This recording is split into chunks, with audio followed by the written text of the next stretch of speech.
नमस्कार दोस्तों, आप सभी का स्वागत है हमारे YouTube चैनल जेपीसी पर। मैं सिर्फ साइनी वर्मा फ्रॉम एनआईटी अगरतला। हम लोग क्वेश्चन करने जा रहे हैं कि दो गिवन वेक्टर के परपेंडिकुलर यूनिट वेक्टर कैसे हम लोग निकालते हैं। आपको दो वेक्टर आपके दिए होंगे और उन दोनों वेक्टर के परपेंडिकुलर डायरेक्शन में आपको यूनिट वेक्टर निकालना होगा। तो इसके लिए हम लोग जो फार्मूला यूज करेंगे, फार्मूला कहाँ से आता है, हम लोग जानते हैं कि ए क्रॉस बी जो डिफाइन किया जाता है, ए क्रॉस बी, ये क्या होता है, mod a mod b sin theta. Theta दोनों वेक्टर ए और बी के बीच का एंगल है और एन कैप हमारा क्या है, यूनिट वेक्टर। एन कैप क्या होता है, is a unit vector perpendicular to vector A and vector B. हमारा एन कैप क्या होता है, ये दोनों वेक्टर ए और बी के परपेंडिकुलर यूनिट वेक्टर होता है। क्योंकि हम लोग जो ए क्रॉस बी डिफाइन करते हैं उसका डायरेक्शन राइट हैंड रूल से निकालते हैं। ए मान ले अगर ए वेक्टर ए है, बी है, तो ए के डायरेक्शन में करेंगे अपना हैंड और फिर हम लोग जो फिंगर को किधर टर्न करेंगे, बी के डायरेक्शन में। तो ए क्रॉस बी का डायरेक्शन अपवर्ड होगा, तो ये यूनिट वेक्टर का डायरेक्शन हो गया। या हम लोग इसको ऐसे भी बोलते हैं कि n cap is a unit vector perpendicular to the plane containing vector a and vector b। इसको हम लोग ऐसे भी बोल सकते हैं कि हमारा n कैप वेक्टर क्या है, जिस प्लेन में वेक्टर a और वेक्टर b होंगे उस प्लेन के परपेंडिकुलर जो है डायरेक्शन में यूनिट वेक्टर होगा। तो ये यानी अगर हम n कैप यहां से निकालें तो a और b दोनों के परपेंडिकुलर डायरेक्शन में हमारा n कैप क्या होता है, यूनिट वेक्टर होता है। तो क्या हो जाएगा, a cross b upon mod a mod b sin theta, mod a mod b sin theta. और हम लोग जानते हैं अगर इधर दोनों साइड जो है हम लोग मैग्नीट्यूड ले लें तो a क्रॉस b का मॉडुलस क्या हो जाएगा, mod a mod b sin theta, और n कैप की वैल्यू क्या होगी, मॉड 1 होगा। तो इसको हम लोग क्या लिख सकते हैं, इसको हम लोग लिख सकते हैं, ये क्या लिखा है, a क्रॉस b का मॉडुलस लिखा है। तो हमारा n कैप जो होता है a क्रॉस b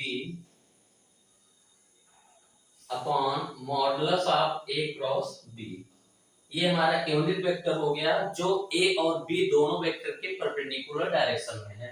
अब हम लोग जानते हैं कि किसी भी प्लेन के परपेंडिकुलर दो डायरेक्शन हो सकते हैं। जैसे मान लेते हैं ये प्लेन, जैसे ये वेक्टर a b इस प्लेन में है, तो एक तो परपेंडिकुलर डायरेक्शन अपवर्ड होगा और एक क्या हो गया, परपेंडिकुलर डायरेक्शन डाउनवर्ड हो गया। तो हमारे दो वेक्टर होंगे जो दोनों वेक्टर के परपेंडिकुलर डायरेक्शन में होंगे। तो एक वेक्टर को हम लोग प्लस अगर बोलेंगे तो अगला क्या हो जाएगा, माइनस हो जाएगा। क्योंकि तो दोनों वेक्टर हैं, एक प्लेन के ऊपर एक प्लेन के नीचे, दोनों में बस क्या है, डायरेक्शन जस्ट अपोजिट है। तो ये हमारा हो गया फार्मूला कि दो गिवन वेक्टर a और b के परपेंडिकुलर डायरेक्शन में जो यूनिट वेक्टर्स होते हैं, एक होगा a cross b upon mod a cross b का मॉडुलस, एक होगा minus of a cross b upon mod of a cross b। तो इसी फार्मूले का हम लोग एप्लीकेशन देखने जा रहे हैं। एक दो क्वेश्चन हम लोग यहाँ पे लिखा है, देखते हैं। सबसे पहले हम लोग ऊपर वाला क्वेश्चन देखते हैं। Find unit vector perpendicular to the plane determined by the points p q r। हमको क्या करना है, यहाँ पे हमको सीधा सीधा दो वेक्टर नहीं दिए हैं। हमको दो वेक्टर अगर दिया होता हमारा तो क्या करते हैं, हम लोग दोनों वेक्टर का क्रॉस प्रोडक्ट निकालते हैं और उस क्रॉस प्रोडक्ट का मॉडुलस निकालते हैं और यूनिट वेक्टर क्या हो जाता है, plus minus a cross b upon a cross b का मॉडुलस। लेकिन यहाँ पे क्वेश्चन में हम लोगों को क्या दिया है, तीन पॉइंट्स दिए हैं। तीन पॉइंट्स हमारे कौन कौन से दिए हैं, p जिसके कोऑर्डिनेट है 1 -1 2, दूसरा पॉइंट क्या है q जिसके कोऑर्डिनेट है 2 0 -1, और तीसरा पॉइंट है r 0 2 1। तो हम लोग जानते हैं कि तीन पॉइंट्स जो है, तीन पॉइंट से किसी भी दो पॉइंट को मिला के दो लाइन तो आराम से बनाया जा सकता है, या दो वेक्टर हम लोग बना सकते हैं। यानी अगर तीन पॉइंट्स प्लेन में कहीं पे ऐसे हो, मान लेते हैं हम P है, ये Q है और ये R है, तीनों नॉन कोलिनियर होंगे तभी तो प्लेन फॉर्म करेंगे। तो ये जो है अंडरस्टैंडिंग है उसमें। तो हम लोग क्या करते हैं, P से अगर Q को मिला दें तो एक वेक्टर मिल जाएगा, P से अगर R को मिला दें तो हमारा एक वेक्टर मिल जाएगा, और ये जो P Q R को कंटेन करने वाला ये हमारा प्लेन बन जाएगा। 3 पॉइंट्स एक प्लेन को डिसाइड करते हैं। ये हम लोग 3 डायमेंशनल ज्योमेट्री में देखेंगे कि अगर आपके 3 पॉइंट्स गिवन हो तो वो प्लेन आपका डिफाइन हो जाता है। जैसे लाइन को डिफाइन करने के लिए 2 पॉइंट्स की रिक्वायरमेंट होती है, उसी हिसाब से प्लेन को डिफाइन करने के लिए 3 पॉइंट्स की रिक्वायरमेंट होती है। तो पोजीशन वेक्टर के टर्म में हम लोग लिखना जानते हैं कि अगर इसके कोऑर्डिनेट दिए हैं तो कहीं पे हम लोग ओ एज्यूम कर लें, ओरिजिन अपना, तो ओपी वेक्टर, ओआर वेक्टर और ओक्यू वेक्टर हम लोग जो है सिंपली लिख सकते हैं। ओपी वेक्टर हमारा क्या हो जाएगा, इसी में आई जे के लगा के लिख देंगे। तो एज्यूम कर लेते हैं हम लोग कहीं पे हमारा ओरिजिन है, तो जो ओपी वेक्टर हमारा हो जाएगा आई माइनस जे प्लस 2k।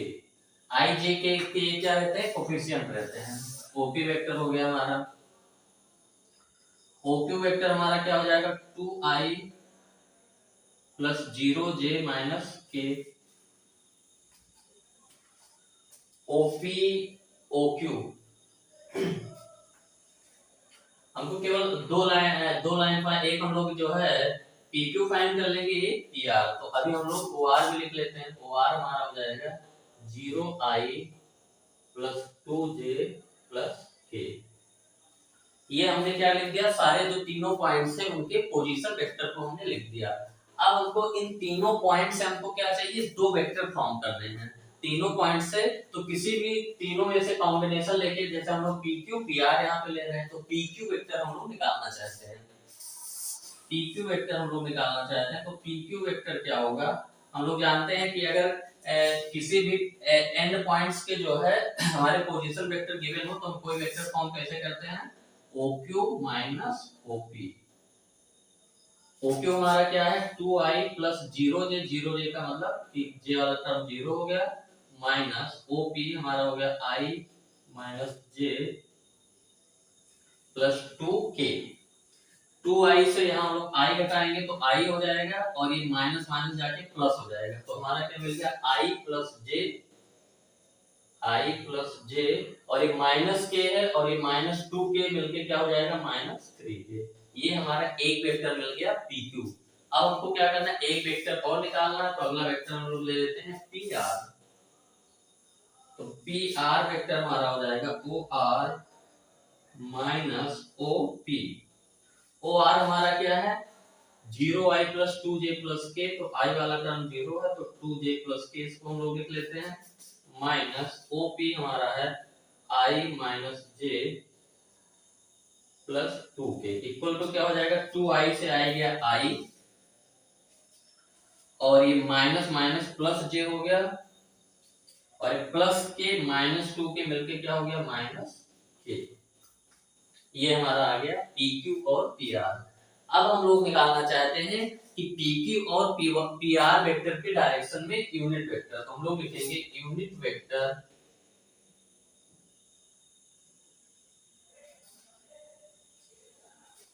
हम लोग यहीं पे लिख लेते हैं कि unit vector perpendicular to the vector PQ and PR। अगर हम लोग इसको n कैप मान लें तो n कैप हमारा क्या हो जाएगा, plus minus PQ cross PR upon modulus of PQ cross QR। ये हमारा हो गया। अब ये हमको क्या करना है, PQ क्रॉस PR निकाल लेते हैं। क्रॉस प्रोडक्ट का जो तरीका हम लोगों का है उससे हमारा PQ क्रॉस QR का मैग्नीट्यूड भी पता चल जाएगा और हमारा सिंपल सा पता चल गया। तो PQ क्रॉस QR हम लोग निकालने पर फोकस कर रहे हैं। तो दो वेक्टर का क्रॉस प्रोडक्ट निकालने के लिए हम लोग क्या करते हैं, एक डिटरमिनेंट कंस्ट्रक्ट करते हैं i j k। दोनों वेक्टर के i j k के कोफिशिएंट यहां पे लिखते हैं। PQ हमारा क्या है, i plus j minus 3k। तो i का कोफिशिएंट है 1, j का कोफिशिएंट है 1 और k का है माइनस 3। PR में i j का कोफिशिएंट क्या है, i का 1 है, j का 1 है, k का माइनस 1 है। तो इसका हो गया 1 1 माइनस 1।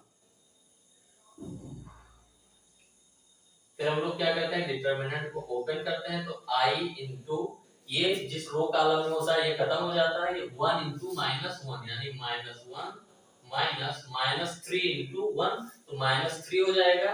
चलिए एक बार ऐसे लिख ले, -3 इंटू वन।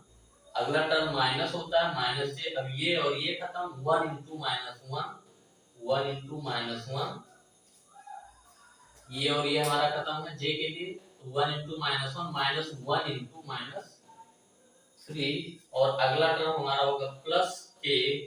अब ये और ये खत्म, 1 इंटू 1, -1 इंटू 1, तो यहां से हमारा आ गया P Q cross Q R, P Q cross Q R equal to हो गया आई, और या फिर -3 और प्लस, ये क्या हो गया, माइनस माइनस प्लस हो गया, तो -1 प्लस 3 यानी 2 हो गया यहाँ पे, और ये -1 प्लस 3 ये भी 2 हो गया, तो -2j और प्लस 0 के, तो ये हमारा क्या आ गया 2 टाइम्स i माइनस j। अब हम लोग यहीं पे क्या करते हैं, P Q cross Q are जो वेक्टर हमारा निकला है इसका मैग्नीट्यूड भी निकाल देते हैं। तो मैग्नीट्यूड हमारा क्या होता है, 2i माइनस 2j है, अंडर रूट i के कोफिशिएंट का स्क्वायर प्लस j के कोफिशिएंट का स्क्वायर प्लस k के कोफिशिएंट का स्क्वायर। तो k तो यहाँ पे है ही नहीं कि k का कोफिशिएंट क्या है, 0 है, तो यहाँ से हो गया रूट 8, और इसको हम लोग 2 रूट 2 लिख सकते हैं, क्योंकि 8 को 2 इंटू 2 इंटू 2 लिखेंगे, 2 रूट के बाहर आ जाएगा, 2 रूट 2।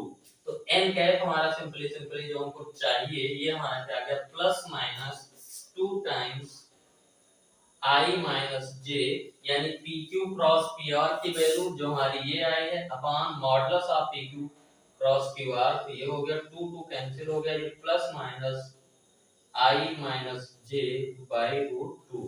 तो हमारा जो फाइनल आंसर हो गया n cap plus minus i minus j by root 2।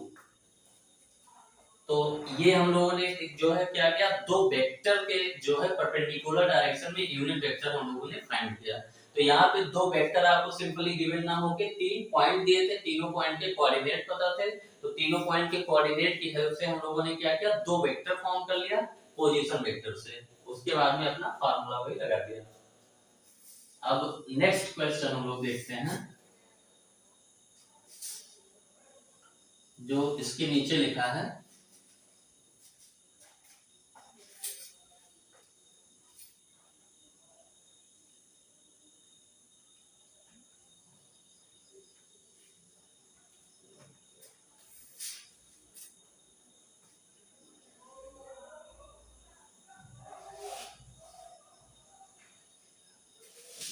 अब अगर आपको केवल सिंपल सा दो वेक्टर दे दिया गया और आप पूछा गया कि इन दोनों वेक्टर के परपेंडिकुलर डायरेक्शन में यूनिट वेक्टर आप फाइंड कीजिए, तो फिर ये कोई सिंपल सा क्वेश्चन हो गया। तो इसका मतलब जो है कि थोड़ा सा अगर क्वेश्चन चेंज होगा, थोड़ा सा घुमाया जाएगा, तो थोड़ा सा इस टाइप का क्वेश्चन हो सकता है। देखिए इसमें इनडायरेक्टली उसी का यूज किया जाएगा। क्वेश्चन पढ़ते हैं हम लोग, let vector A, vector B, vector C be unit vectors. Suppose a dot b equal to a dot c equal to 0 and the angle between b and c is pi by 4. Then vector a equal to, आपने चार option दिए हैं, वो find करना है कि कौन सा सही है हमारे लिए। तो जो गिवन इंफॉर्मेशन है वो हमारे पास क्या है, a b c unit vector है, यानी मॉड a इक्वल टू 1, यानी मॉड a मॉड b और मॉड c की वैल्यू 1 होगी। और क्या गिवन हम लोगों का, a dot b equal to a dot c equal to 0, a dot b equal to a dot c equal to 0, और angle between b and c is pi by 4। Angle between b and c is pi by 4। जो given information, इसको हम लोग थोड़ा decode करते हैं, क्या कह रहा है, a dot b equal to 0 है, a dot b equal to हमारा क्या होगा, mod a mod b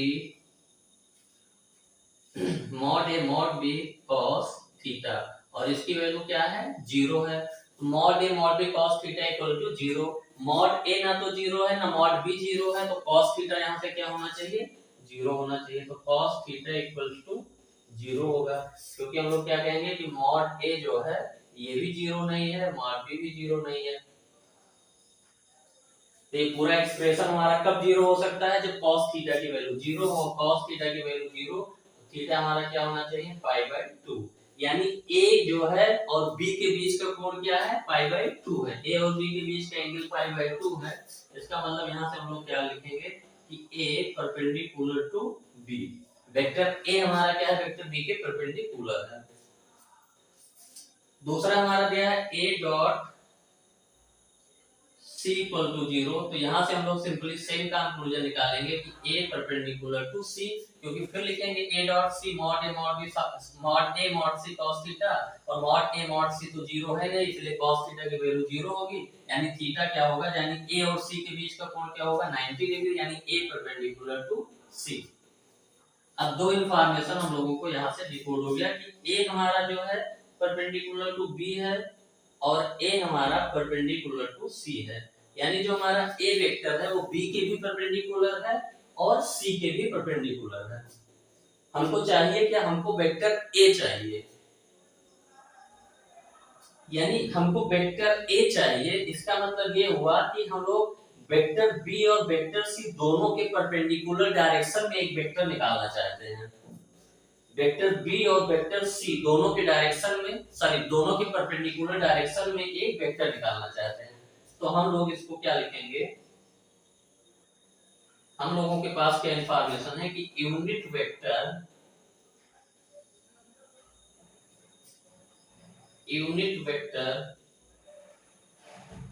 in the direction perpendicular to vector b and vector c। हमको यही चाहिए कि एक यूनिट वेक्टर, क्योंकि a का मैग्नीट्यूड हमारा क्या है 1 है, यानी b और c दोनों वेक्टर के परपेंडिकुलर वेक्टर a है, तो b और c के परपेंडिकुलर डायरेक्शन का हम लोग यूनिट वेक्टर निकाल लें तो वही हमारा वेक्टर a हो जाएगा। तो परपेंडिकुलर डायरेक्शन में यूनिट वेक्टर निकालने का हमारा जो फार्मूला n कैप होता है, जो दोनों गिवन वेक्टर होते हैं जिनके परपेंडिकुलर हमको निकालना होता है उन दोनों का क्रॉस प्रोडक्ट, और यहाँ पे क्या है b क्रॉस c, और नीचे क्या होता है उनके क्रॉस प्रोडक्ट का मॉडुलस होता है। अब हम लोग b और c का क्रॉस प्रोडक्ट निकालने की कोशिश करते हैं। उसके लिए हमको क्या दिया है, एंगल जो है b और c के बीच का π/4 दिया है, तो b क्रॉस c हम लोग निकालेंगे तो क्या होगा mod b mod c sin theta, और थीटा क्या है हमारा π/4, और मॉड b की वैल्यू 1, मॉड c की वैल्यू 1, और sin π/4 की वैल्यू 1/√2। यहां से हमारा वैल्यू क्या आ गया 1/√2। यहां हम लोगों ने क्या यूज किया, mod b = 1, mod c = 1 and theta = π/4, ये हमारा गिवन है। तो b क्रॉस c की वैल्यू हम लोग क्या पता चल गया 1/√2, b क्रॉस c का जो मॉडुलस हो गया।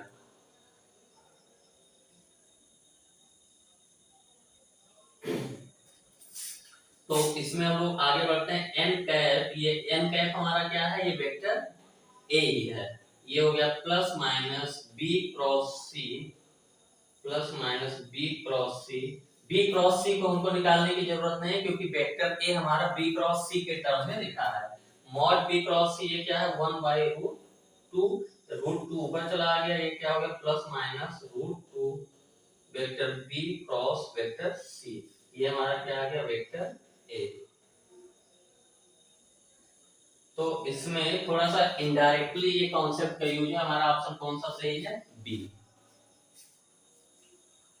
तो ये सिंपल से क्वेश्चन थे, किस पे बेस्ड थे हम लोगों का कि दो गिवन वेक्टर के परपेंडिकुलर डायरेक्शन में हमको यूनिट वेक्टर फाइंड करना हो, तो हम लोग क्या करते हैं प्लस माइनस दोनों वेक्टर का cross product upon modulus of दोनों वेक्टर, बस बात